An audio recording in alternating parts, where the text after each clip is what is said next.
I think a lot of investors today want to start fast. They want to syndicate their first deal. They want to, jump into a 100 unit. I didn't. I bought my first deal. I retained 100% of that equity, and I learned.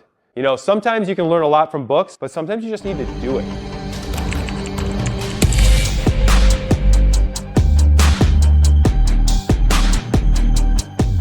In this video, I wanted to put this together because I get asked a lot about how I've scaled, right? What are some of the things that I've done over the last 2 decades to really drive my overall business career? And really, it's been the last 10 years in real estate specifically. And what I want to go over with you, I want to do some leadership, some business systems, and then also just talk about repositioning a property. And because I think systems and leadership are best shown in that matter by real examples, I have some of that. So we're going to go through how I integrate each one of these things into my business, and I'll even give you a real example of a property that we've not only added the leadership and systems into, but totally repositioned it in a really quick amount of time. So before we get going, my story, guys, so here's a timeline of about the last 10 years. What you don't see is the previous, right? I spent 10 years working at a Fortune 50 company. And at that company, I got to scale, from starting off as literally an intern, somebody pushing carts, to having very, very large teams. Large teams, large responsibilities, at one point in charge of $3.5 billion worth of sales, 19,000 people in a territory. All I share this with you because in my first 10 years working for a Fortune 50 company, here's what I got to learn and here's where I got to make mistakes. I got to learn a lot about myself when it came to leadership. How to build teams, how to fire people, how to hire people, how to develop people, right? How to utilize people to help them get better and achieve better results. So just a lot of overall leadership. I got to learn a lot about building systems, right? Operations. This is retail, so everything is about efficiency. And then how do you use leadership and how do you use systems to drive profitability? In my first 10 years, I got to learn a lot about those skills, which in my next 10 years, I got to apply. My second decade is really about real estate. I bought my first single family house in 2013. We saved up 2.5 years to be able to buy that home. And then the next year, I could only buy 2 units. And so on and so forth. We just continue to double and invest all of our money into real estate, literally going broke year after year after year because we were putting all of our money and doubling and tripling down into real estate. No wealthy friends, no wealthy family, no wealthy parents. I didn't even know anybody successful in real estate when I started, so you don't need to either. I read a lot of books. I didn't even go to any coachings or even any workshops. I just read a lot of books and I started slow. I think a lot of investors today want to start fast. They want to syndicate their first deal. They want to, jump into a 100 unit. I didn't. I bought my first deal. I retained 100% of that equity and I learned. Sometimes you can learn a lot from books, but sometimes you just need to do it. And I did. And we did it over and over again. 2019, I quit my job and I launched the property management company. I built the property management company with a construction arm. I'm going to tell you all about that today because my velocity or my growth really substantially picked up once I had more control. And the property management business itself has really taken off and has helped me be able to scale, reposition my properties, and just run them more like businesses. Early 2022. Looking ahead here, you can see hit 500 units. Recently this year, hit 3,000 units. Property management company, which started with 4 people, is now over 100 and is speeding up to today in 2024. I have 4,000 units. I think what makes this journey really special is I've been able to retain 100% equity in my main holdings company. All right. So here's a little bit what I've been up to. Last year closed 1,116 units. A little less than the year before, but 23 was a tough year. I'm really proud of the results that we were able to achieve, especially in such a tough economic and financial environment. PM company surpassed 100 employees. I launched a foundation, which I'm really excited about. It's predicated on helping affordable housing as well as education. Grew my holdco to 3 businesses, which we won't talk about very much here today. And we broke into a new state and also new markets. It's one of the things that took us a little while, right? We were really, really concentrated in northeastern Wisconsin, built up some regions and really good processes here. But to duplicate those in other regions or even in another state took time. We feel really confident doing that, and we've been very successful in every region so far. Over here on your right, you're going to see the total unit count and the progression over the years. All right. So I know when people ask me, how did you scale? How did you keep 100% equity? Or how did you do this so quickly? I get a lot of questions about breaking down a deal, and we will. But one of the best ways I tell real estate investors they can scale is to get better at leadership. You got to work on your business and not in it. And you have to work on scaling through leadership. You can't have the unit count that I have without building leadership into your routines and hiring for leadership, right? You can get 10, 20, maybe even 100 units, but you're doing everything yourself. So if you really want to grow and you really want to scale, you got to get better at leadership. While I have a lot of lessons I could talk about in leadership and significant things I've learned over the years, here are 3 things that can apply to your real estate business. First, guys, you have to make a first hire. At some point, you're gonna have to hire somebody. So I seldom get asked, like, who did you hire first? My first hire was the president of my property management company. He still works for us today. And I hired the president first because I knew, knowing my leadership capabilities and what I like to do, that I love control. And if I didn't hire somebody to run the company, then I would be running it 24/7. And I knew that to truly scale, I had to be working on my business and not in it. By having a president, he's the one who's running the day-to-day, he's in it, which allowed me to work on it. Still not an easy thing to do as you be able to scale. By the way, that first hire had no real estate experience, no property management experience, right? Didn't own any real estate. So people also ask me about that. You want to know what he did have? He had a ton of leadership experience, right? I knew that this company that only had 250 units was going to scale and was going to grow. I can teach real estate, right? Leadership is that skill that has to be flexed, and finding somebody that can lead a team of 4 and lead a team of 100 plus, it's very difficult to do. So really think about what that first hire, and it doesn't have to be a president necessarily, right? Everybody's in a different situation. It could be a maintenance manager. It could be a leasing agent, right? It could be an office manager. Why do you need it, and how can it put you in a position to work more on the business instead of in it? No shared accountability. A lot of entrepreneurs that I know, they'll create these processes, especially when you're small, but as you get bigger and bigger, there will be multiple people that own something within the business, right? If you have multiple people that own something, it's hard to recognize a single person, and it's also hard to hold somebody accountable. So all of our leadership tactics are integrated into our systems to make sure that there is one person accountable for the key performance indicator, the KPI.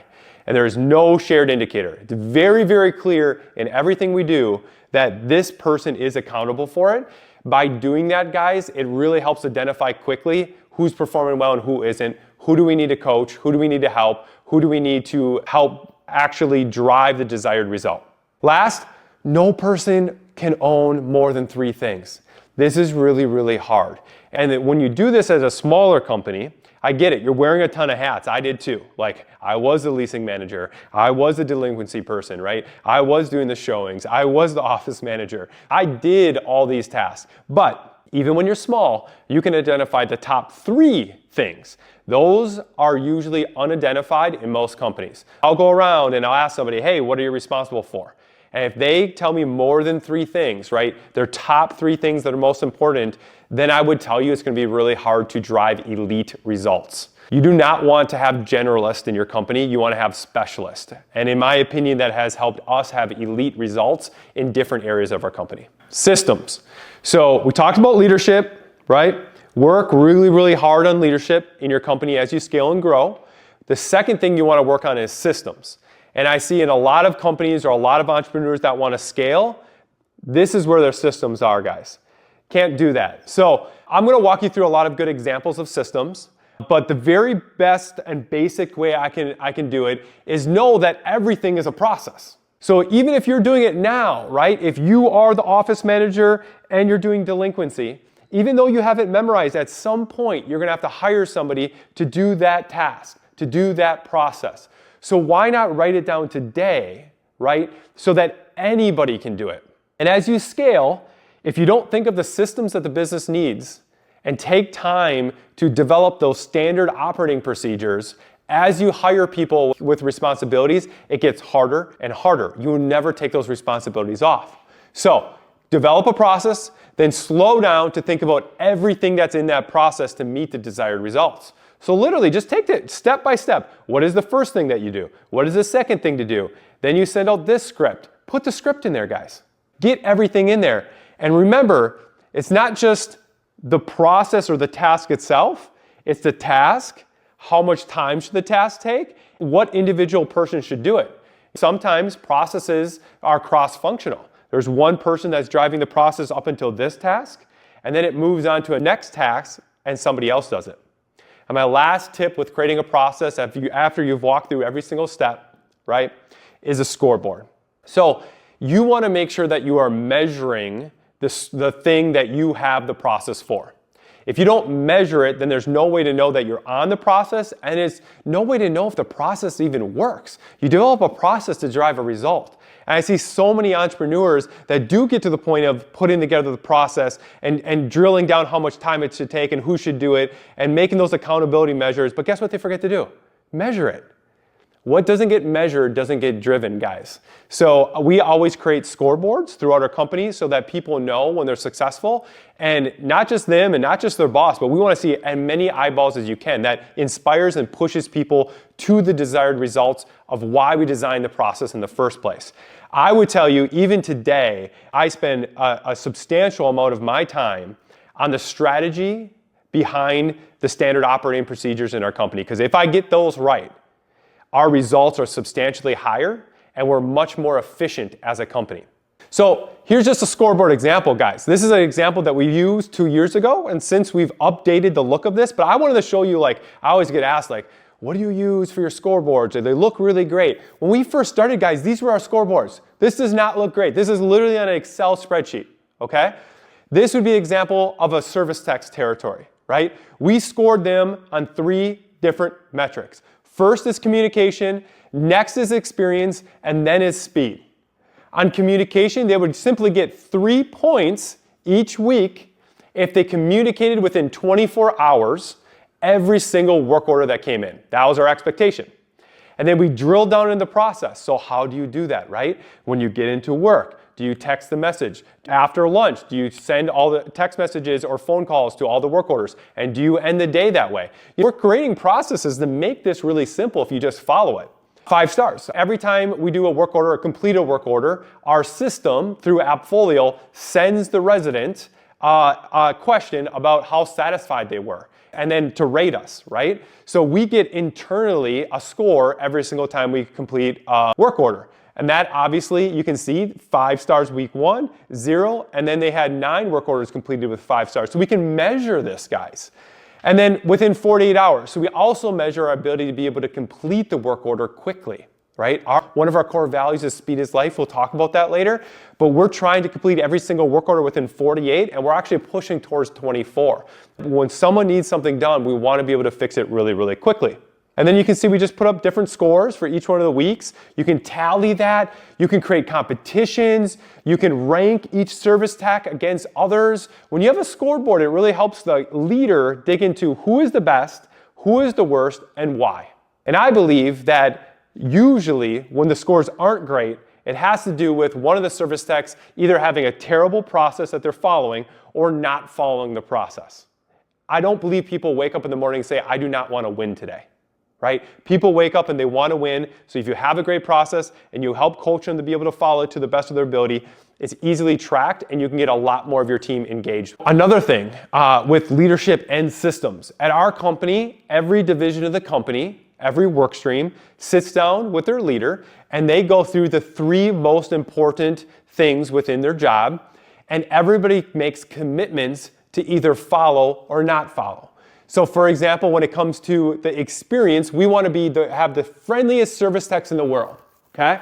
And then here are some of the commitments that a director is making, a leader is making, and even further down, techs are making. What are the commitments on a 1-week standpoint that they're making so that the result over the course of a month is at the desired place that they set in time? Same with speed. We want to do 97% of work orders within 48 hours. And 85% of work orders within 24. We want to be fast, and we're moving these goals. Ultimately, at our company, if a resident puts in a work order and says, I need this garbage disposal fixed, I want to one day be able to be like, I'll also place that thing that you wanted on Amazon. And before Amazon delivers the package of what they wanted, we have fixed the garbage disposal. That's how fast we want to be, right? So now we have to make commitments to be able to get there. And that takes commitments from the highest level of leadership, maybe even you, all the way down to the lowest person within the process so that we're driving towards the desired result. And obviously here on the bottom, we also score based on budgets. That would be keeping works in-house and being able to educate and train our techs so that we don't have to call vendors out of house, which is obviously more expensive. That's just like a quick, really fast version of leadership and systems. I will give other examples as we're going on throughout this presentation, and most of them will drill into our core values. At all of my companies, guys, these are at the heart of what we do. So unparalleled experience, world-class standards, speed is life, kick-ass culture, and being fearless when it comes to innovation, technology, and AI. First up is speed is life. Now, we measure speed throughout our entire company, right? It's really, really important that we're fast. I believe that speed equals so much value for today's residents. One of the things, for example, that we've noticed in the property management industry is property management companies don't pick up the phone. So we started measuring, for example, how many times we can pick up the phone on the second ring. Not just picking up the phone, but picking up the phone on the second ring.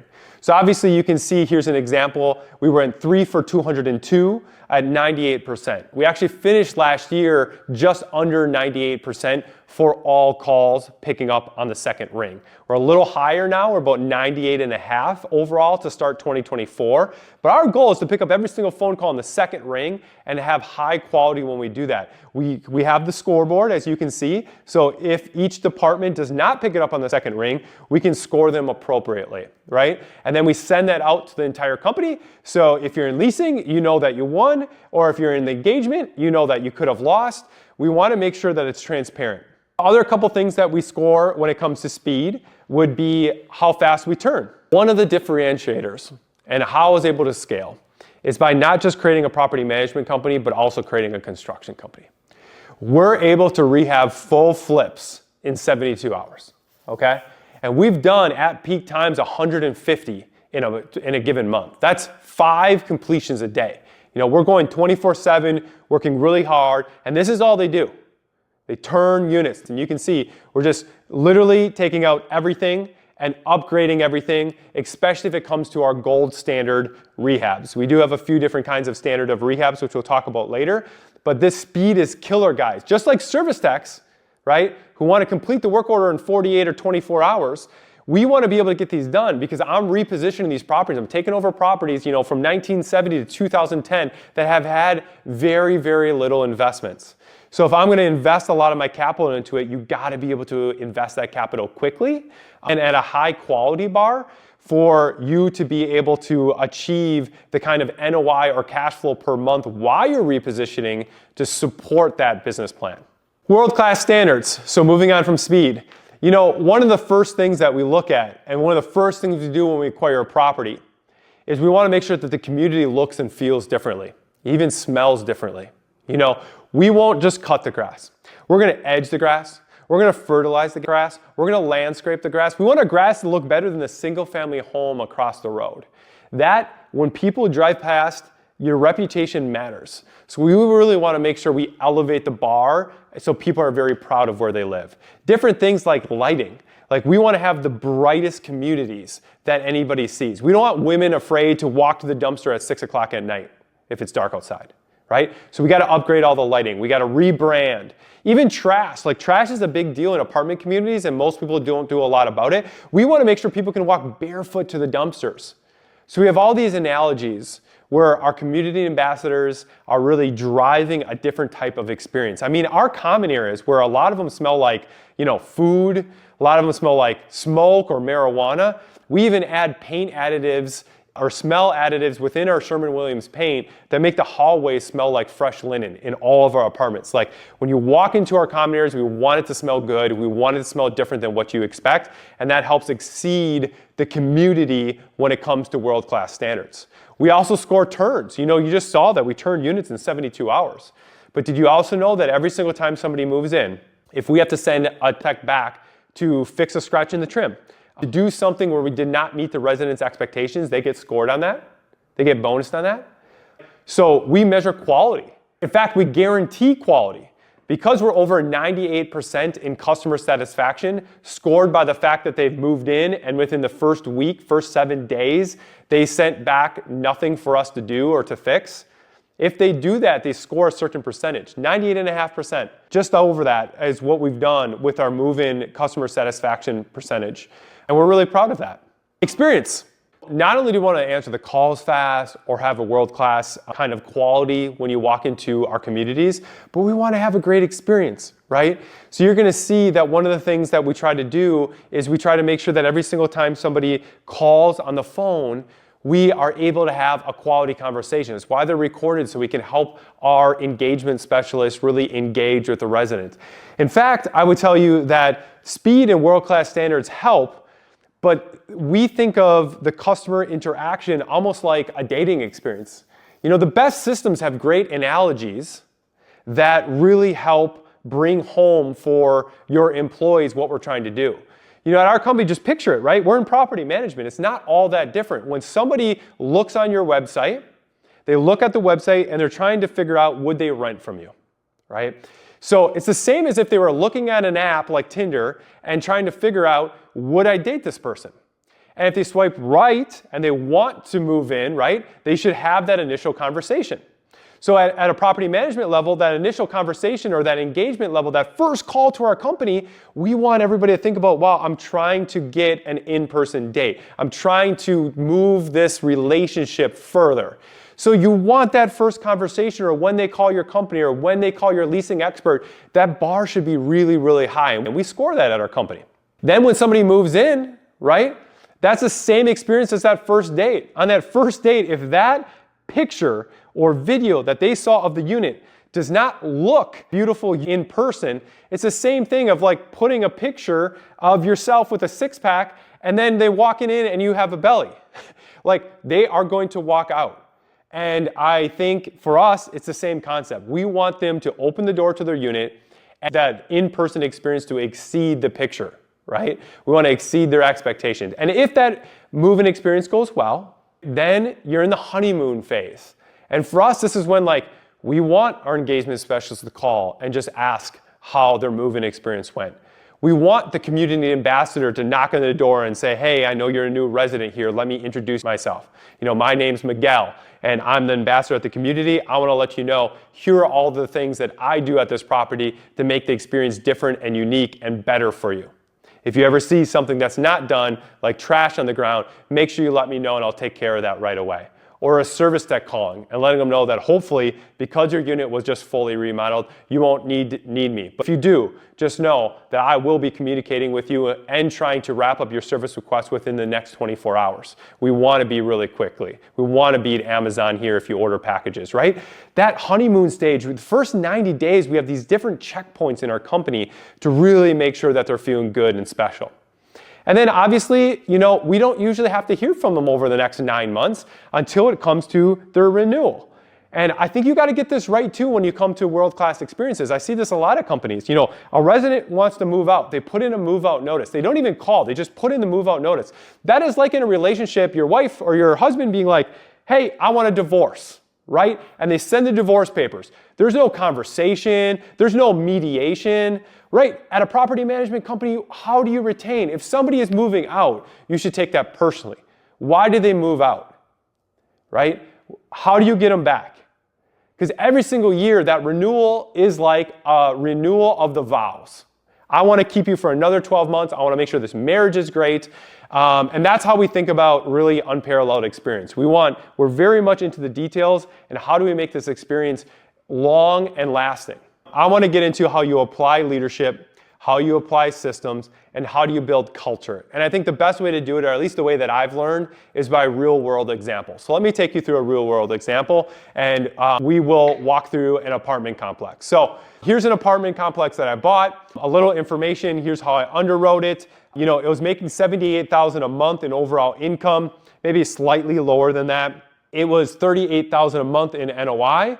And throughout this presentation, I'm going to tell you how I moved the NOI from $38,000 to $68,000 in 13 months, right? I think that is a huge jump, and it is in a very quick time span. Because as good as leadership is and systems is, I get asked still, how are you able to scale with using your own equity? Well, I recycle. That means you got to reposition and you got to force value. Most of my apartments are in Wisconsin, which means there's no chance of appreciation. I don't hope on appreciation. You got to force appreciation. And you can do that through making your business, because that's what this property is, more profitable, right? So you see the total income at $78,000 highlighted in yellow. You see down here in the bottom, net operating income was $38,000. Here's the actual appraisal, guys. I just want to show this. This is the as is. The data report is February 9th. So when I look at an apartment that I'm repositioning, I get the as is appraisal, so I know what the value is as I'm buying it. But I also get the subject to, or the as complete value. That's basically saying, like, if you decide to do this, or spend this on capital improvements, this is what I think your property is worth, and this is when I think it'll be worth that.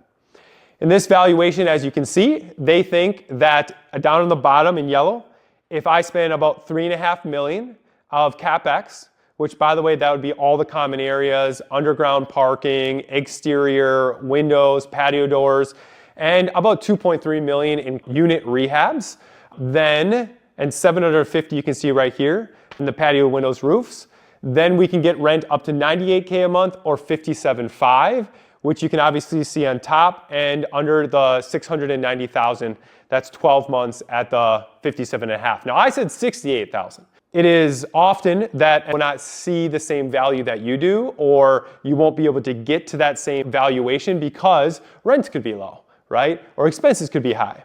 And I want you to also notate that they think the property will be worth about $11 million, and they think I should be able to do that by March 1st of 2024. Obviously, I'm doing this video, and it is not March 1st, so you can tell that this property has been already repositioned. All right, here's some before pictures up on top and on the below. Some more, and you just see the white exterior, you got sign falling down, a lot of deferred maintenance on this product. I see this a lot. I see a lot of real estate investors guess at what is needed at your apartment complex when you're repositioning. We don't guess, right? We rebrand the communities, and we take time to understand what are the right colors, right? What is the right style?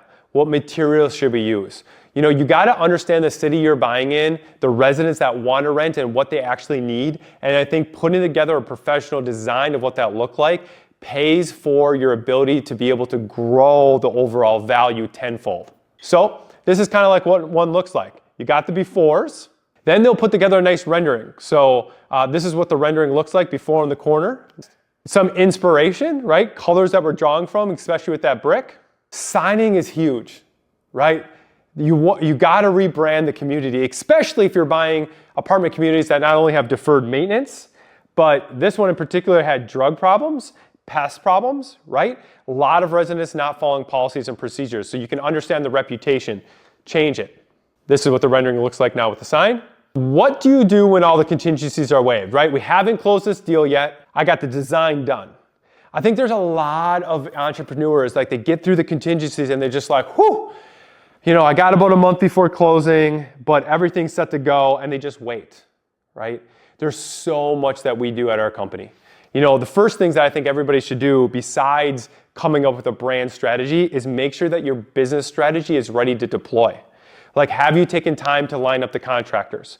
Or in my case, have you taken time to line up the rental tech teams and get the leadership ability to be able to get in there quickly? What are the things you can do on day one, by week one, by month one, right? When should you hit a certain NOI in Q1, in Q2, right? You should be looking at the business plan, and you should be breaking it down, and you should be lining up as much as you can that first day, week, month.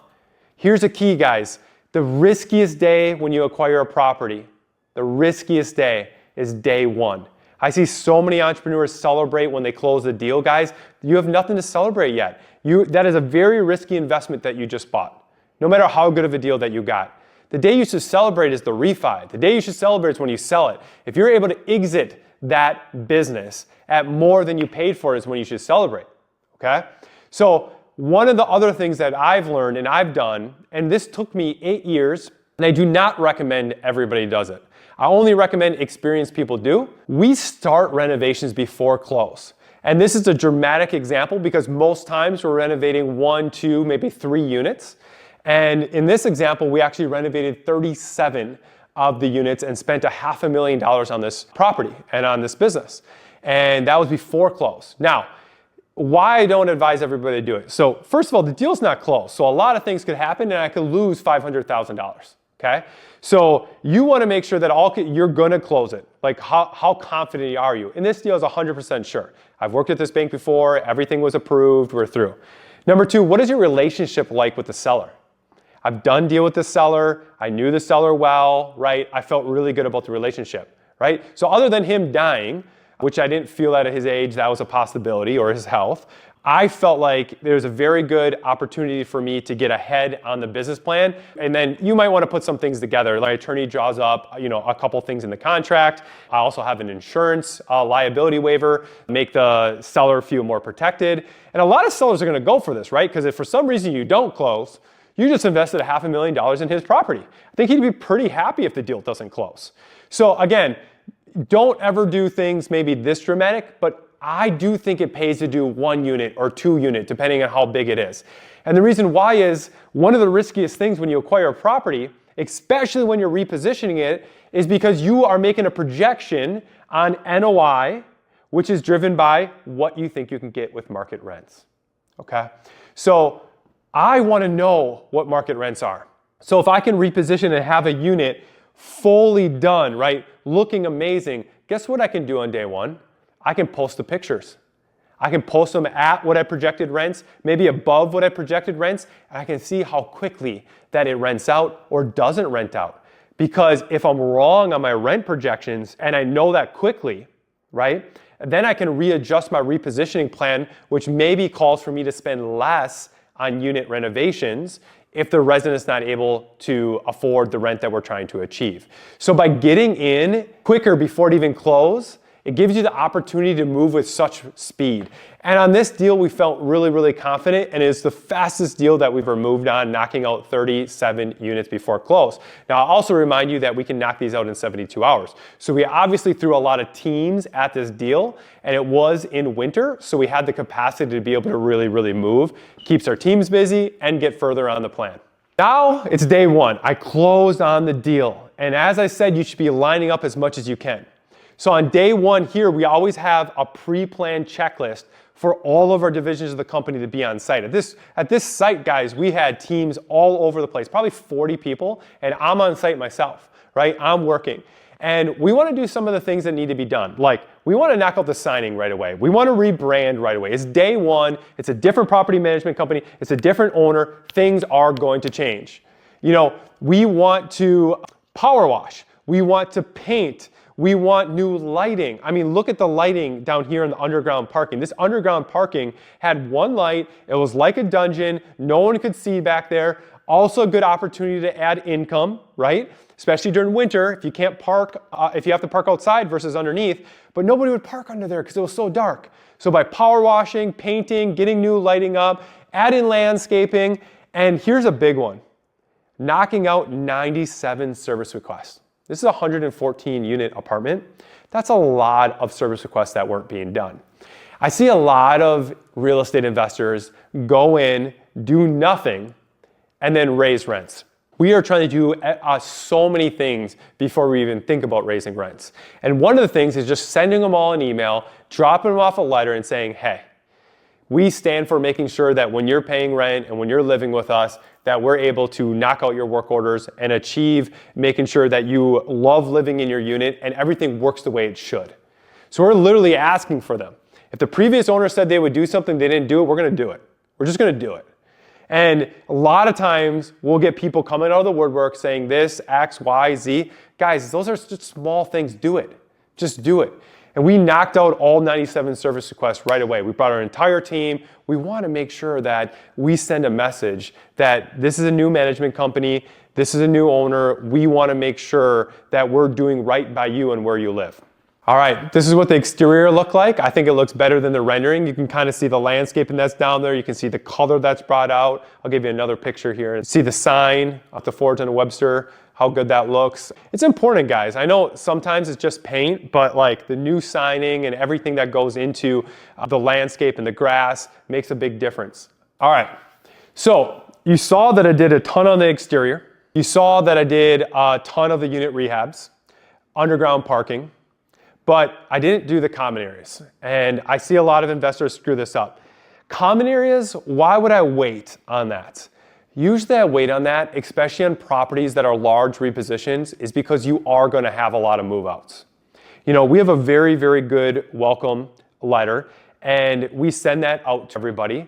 But we undoubtedly know, because we've done the unit inspections, you know, we know what units are hoarders. We know what units are not following the policies and procedures. We know which ones are breaking the law. We'll just leave it at that. We know which ones are letting the dog poop all over the place. Like seriously, like, right? There are properties like this, there are residents that are allowing the bugs and breaking the law and not following the policies to ruin it for everybody else. So undoubtedly, you're going to have move-outs. You're going to have significant move-outs, and they will wreck the common areas. If they wreck the common areas before you do all the updates, you know, that's okay. But if you did all the updates and then they wreck it, that's a lot of added cost. So you want to let some of that attrition happen before you touch the common areas. And by the way, one of the other things that you want to do as you start sending out welcome letters or even doing rent increases is the residents that appreciate common areas that look like this, exterior, landscaping, the new unit remodels, you want to always offer them one of those new unit remodels at a discounted rate. Keep the best residents there, right? You don't have to kick anybody out. So the common areas look like now. Laundry room, don't forget about the laundry rooms. A lot of times we don't do justice by those, but people are bringing elevator, they're clean clothes. You don't want to bring clean clothes into a dirty area. You know, rent before $600, now rent is $899. You can see how we listed and what that looks like. Residents do pay for utilities now. That's a big, you know, one of the biggest things I often see during the middle of winter is windows wide open or residents not calling for running water. When residents pay for it, you know, they're responsible for it, it matters. Big one. In this area, it costed $90 for high-speed internet. We're able to offer it for $50 and make a little bit of margin as well too. We now have parking available because we lit it up and we painted it. So you can see this is a recent lease with $574 difference in the monthly rent, which is a difference of $6,888. And the cap rate on the appraisal, 6.25, which created $110,000 worth of value on this one unit. Now remember, there's 114 units. Here's what I would say, right? Is this would be a good example of being able to invest a lot of money into the property, but then being able to reap the rewards from it too. They wanted this property upgraded, and most residents, at least the great residents, are willing to pay for that as well too. And we saw that because we were able to lease these units up really, really quickly, which told me that there is demand for apartment complex that is well taken care of, that is updated, that does have better finishes. In fact, at this property specifically, we've had a high percentage of residents move out of their current unit, which was not remodeled, and into our remodeled unit so they could stay, which is pretty cool, right? We get to keep some of the residents, and we had ones that didn't like it, right? And they're not going to be okay with it and they move out, but your objective is to bring and update your business in a way where the majority of people are going to like it and to do it profitably, which we've done. So as a reminder, this is what the as complete, right? What I was supposed to do with it looks like. It's supposed to be done on March 1st. This was the valuation, you know, $690,000. So spend $3.5 million and 1.1 in gross income. As a caveat to the renovation plan, if you can renovate in-house, you probably can do that a lot cheaper. And we did. I got the new appraisal on February 17th of 2023, 13 months later, right? And then here's what it looked like, right? So now here is the valuation. The net operating income is $820,000 now, right? Cap rate did move up a quarter, by the way. Income is 1.3. And if you take 820,000, you're going to see that we did move the NOI to 68,000. And down at the bottom, we took a value of 7.1 and we driven it to 12.6, okay? Or 78,000 a month to 111,000 a month in those 13 total months time span. So a dramatic change. Purchase price, new value, time, 1 year and 9 months, right? Now, also know there is renovation costs that you would have to subtract from this, right? So just the new value versus the purchase price, you know there's time and there's renovation costs and there's risk, but a pretty good return.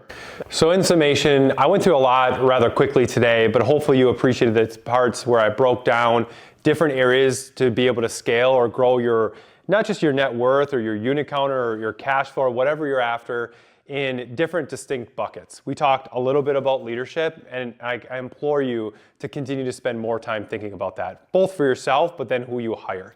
I think it's a game changer as you scale if you really want to make a lot of money in whatever business you do, but especially real estate.